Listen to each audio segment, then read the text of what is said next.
반갑습니다. 말씀으로 하루를 여는 주님의 백성들을 예수님의 이름으로 축복합니다. 2023년 12월 11일 월요일 오늘 주신 말씀은 욥기 34장 1절부터 30절까지입니다. 엘리후가 말하여 이르되 지혜 있는 자들아 내 말을 들으며 지식 있는 자들아 내게 귀를 기울이라. 입이 음식물의 맛을 분별함같이 귀가 말을 분별하나니 우리가 정의를 가려내고 무엇이 선한과 우리끼리 알아보자. 욥이 말하기를 내가 의로우나 하나님이 내 의를 부인하셨고 내가 정당함에도 거짓말쟁이라 하였고 나는 허물이 없으나 화살로 상처를 입었노라 하니 어떤 사람이 욥과 같으랴.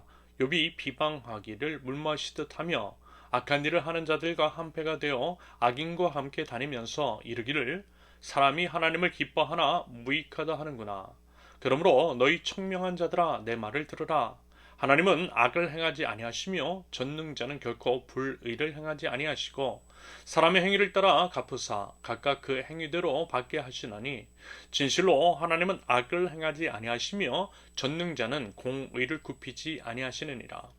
누가 땅을 그에게 맡겼느냐 누가 온 세상을 그에게 맡겼느냐 그가 만일 뜻을 정하시고 그의 영과 목숨을 거두실진데 모든 육체가 다 함께 죽으며 사람은 흙으로 돌아가리라. 만일 내가 총명이 있거든 이것을 들으며 내 말소리에 귀를 기울이라. 정의를 미워하시는 이시라면 어찌 그들을 다스리시겠느냐. 의롭고 전능하신 이를 그대가 정죄하겠느냐.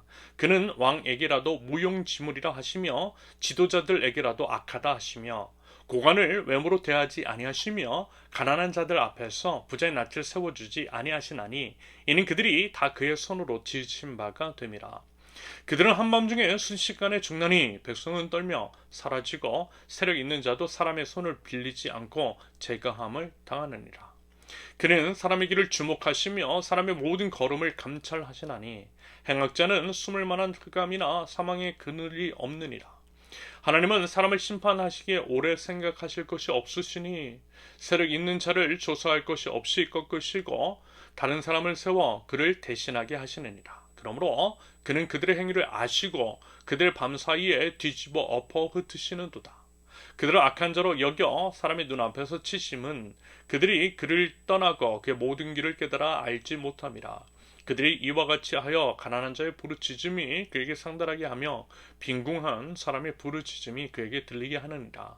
주께서 침묵하신다고 누가 그를 정죄하며 그가 얼굴을 가리신다면 누가 그를 배울 수 있으랴. 그는 민족에게나 인류에게나 동일하시니 이는 경건하지 못한 자가 권세를 잡아 백성을 올가매지 못하게 하려 하심이니라. 아멘. 엘리후의 계속되는 발언입니다. 가만 보면요, 엘리후에게 할 말이 참 많긴 많았나 봅니다. 쉴 새 없이 거침없이 쏟아놓고 있기 때문이죠. 그런데 여러분, 사람이 이제 그렇게 말을 많이 하면 어떻게 되죠? 당연히 이제 실수와 잘못을 하기 마련입니다. 여러분, 사람이 그래요. 부족하고 연약하고 본디 한계적 존재이고 죄인인 인간은 그럴 수밖에 없더라는 것입니다. 그래서라도요, 말을 하는 것보다 듣는 것이 지혜지 않을까 싶은 거죠. 입은 하나고 귀는 두 개인 이유일 수도 있겠습니다. 아무튼 엘리후의 발언을 가만히 듣고 있노라면 조금씩 불편함이 느껴져요. 처음 엘리후가 입을 열었을 때 그래 뭐 그럴 수도 있지 맞아 그래 말 참 잘한다 라고 하는 생각이 있다가도 점점 그 마음이 사라지는 것 같습니다. 왜냐하면 해도 좀 너무하는 것 같다라는 생각이 들거든요. 그러면서 이제까지 살펴보았던 욥의 세 친구들 그들과 이제 별반 다르지 않은 방향으로 흘러가는 것도 조금씩 엿보이기 때문입니다. 본인이 인정도 하고 또 표현도 했던 것처럼 나이도 어리면서 차마 교만하게 구는 것 같다라는 생각이 들어요. 본문 1절부터 4절까지의 내용을 보면 그것을 간단하게 이야기를 하면 이런 뜻이거든요. 나이 많은 사람들, 그래서 이제 지혜와 지식이 있다라고 하는 생각하는 당신들이 내 말 좀 들으라는 거예요. 음식 맛은 분별하면서 지혜가 무엇인지, 무엇이 정의이고 선한 것인지는 잘 모르는 것 같다라는 거죠. 이 말인즉슨 자기 자신은 다 알고 있다라는 겁니다. 자기 자신은 다 알고 있기 때문에 비록 자기 자신은 나이는 어려도 한 수 가르쳐 주겠다라고 하는 태도인 거죠. 이 무슨 어느 정치인이 생각나는 것 같아요. 어리면서도 다 알고 있다는 듯한 겸손하지 못한. 글쎄요, 저만 불편한 것일까요? 엘리후의 이와 같은 치기 어린 모습. 하나님도 분명 기뻐하시는 모습은 아닐 것 같습니다. 왜냐하면 하나님은 겸손한 자를 좋아하시고요. 하나님은 존중과 배려의 하나님이시기 때문입니다. 물론 그렇다고 해서 알면서 모른 척하라는 것은 아닙니다. 연소를 불문하고 아닌 것은 아니다라고 말하는 것이 하나님 나라 백성의 바른 자세라고 생각합니다. 하지만 그럼에도 불구하고요. 그것은 이제 표현 및 방법에 있어서는 상대방을 존중하는 마음과 태도는 반드시 필요하다라는 거죠. 이런 면에서 봤을 때 엘리후는 좀 많이 아쉽습니다. 그러면서요, 이어지는 엘리후의 욥에 대한 평가 많이 야박해요. 어제까지 살펴본 것처럼 엘리후는 분명 욥을 죄인이라 하지 않았거든요. 욥이 심판을 받는 이유를 죄 때문이라 하지 않았고요. 오히려 욥을 정죄한 근거로서 욥이 하나님에 대한 태도를 언급했을 뿐입니다. 그런 면에서는 욥의 세 친구들과 다른 면이 있었어요. 하지만요, 오늘 본문 5절 이하에서 이야기하는 그 논조를 가만히 살펴보면 점점 세 친구들의 논리와 비슷해져 가는 것을 알 수가 있습니다. 하나님의 의로우심을 주장하면서 다시 말해서 어찌 하나님의 의롭지 못하다라고 하는 식으로 말할 수 있느냐며 욥을 정죄하고 있다라는 거예요. 물론 앞서 말씀을 드리기도 했고 세 친구들의 예에서도 그랬던 것처럼 엘리후가 이야기하는 하나님에 대한 진술이 여러분 결코 틀린 이야기가 아니에요. 오히려 정확하게 맞아요. 신학적으로도 틀림이 없고요. 우리 모든 신앙인들이 주지해야 할 하나님의 속성입니다.